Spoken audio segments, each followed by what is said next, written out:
মুহতারাম হাজিরিন, আজকের আলোচ্য বিষয় হলো সিরাতুন নবী সাল্লাল্লাহু আলাইহি ওয়াসাল্লাম। এই বিষয়ের উপর কিঞ্চিত আলোচনা করব ইনশাআল্লাহ।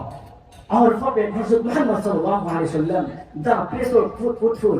Our Prophet Hazrat Muhammad sallallahu alaihi wasallam, he was the last prophet in Islam. He was the last prophet in Islam. মুহতারাম হাজিরিন, হযরত ইব্রাহিম আলাইহিস সালাতু ওয়াস সালাম তার সন্তানদের জন্য, একজন পয়গম্বরের জন্য আল্লাহ সুবহানাহু ওয়া তাআলার কাছে দোয়া করলেন, রব্বানা ওয়াবআথ ফীহিম রাসূলান মিনহুম ইয়াতলু আলাইহিম আয়াতিকা ওয়া ইউআল্লিমুহুমুল কিতাব ওয়াল হিকমাহ। ইয়া আল্লাহ, আমার সন্তানদের মাঝে একজন নবী পাঠান, যিনি আপনার আয়াতগুলোকে তেলাওয়াত করে শোনাবেন, যিনি কিতাব শিক্ষা দেবেন, যিনি হিকমত শিক্ষা দেবেন এবং সবাইকে পরিশুদ্ধ করবেন। আল্লাহ সুবহানাহু ওয়া তাআলা হযরত ইব্রাহিম আলাইহিস সালাতু ওয়াস সালামের দোয়াকে কবুল করলেন।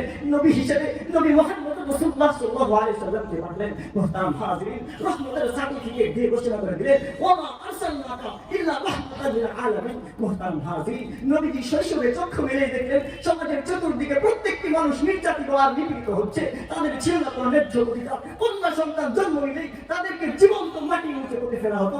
নারীদেরকে বানিয়েছিল বিছানার ভোগের সামগ্রী। এই অমানবিক সমাজকে আদর্শের সমাজ হিসেবে গড়ে তোলার জন্য রাসূল আরবি সাল্লাল্লাহু আলাইহি ওয়াসাল্লাম মাত্র 14 বছর বয়সে প্রতিষ্ঠা করেছিলেন হিলফুল ফুজুল নামক একটি সামাজিক সংগঠন। যেই সংগঠনের মাধ্যমে প্রত্যেকটি বিদআত দূর হয়ে গিয়েছিল। মুহতারাম হাজিরিন, রাসূল আরবি সাল্লাল্লাহু আলাইহি ওয়াসাল্লাম মাত্র 40 বছর বয়সে তাকে নবুয়ত প্রদান করা হয়। নাযিল হলো ইকরা বিসমি রাব্বিকাল লাযী খালাক খালাকাল ইনসানা মিন আলাক ইকরা ওয়া রাব্বুকাল আকরাম। অর্থাৎ সূরা আলাকের প্রথম আয়াত রাসূলের উপর নাযিল হলো। রাসূল তাওহীদের দিয়ে দাওয়াত দিতে আরম্ভ করলেন, কোরআনের দাওয়াত দিতে আরম্ভ করলেন, কালেমার দাওয়াত দিতে আরম্ভ করলেন। মক্কা ইসলামের দুশমনেরা, কাফের বেঈমানেরা নবীজিকে থ্রেট করতে আরম্ভ করলো যে মুহাম্মদ কালেমার দাওয়াতকে বন্ধ করো, আমাদের লাখ মানা উল্টা হুজুর প্রমাণ করতে দেওয়া হবে না, আমাদের বাপ দাদা রেখে দেওয়া ধর্মকে তোমাকে অপমান করতে দেওয়া হবে না। মুহতারাম হাজিরিন, নবীজির সবাই দুশমন হয়ে গেল।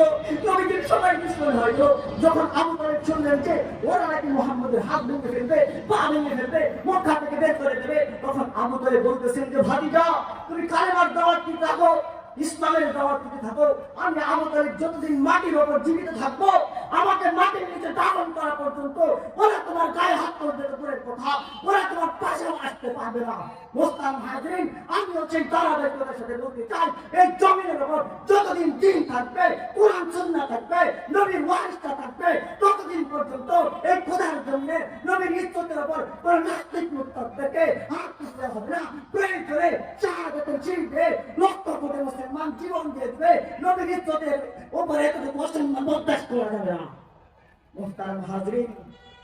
মুহতারাম হাজিরিন, নবীজির মক্কায় 13 বছর দাওয়াত দেওয়ার ফলেও দেখলো যে কুরাইশদের অন্তর কালেমার দাওয়াতে জেগে উঠছে না। তখন তিনি আল্লাহ পাক রব্বুল আলামিনের নির্দেশে মদিনায় হিজরত করলেন। মদিনায় 10 বছর দাওয়াত দেওয়ার ফলে ইসলামের আলো ছড়িয়ে পড়লো। 10ম হিজরিতে মক্কা বিজয় করলেন। 16 লক্ষ সাহাবীদেরকে সামনে রেখে ভাষণ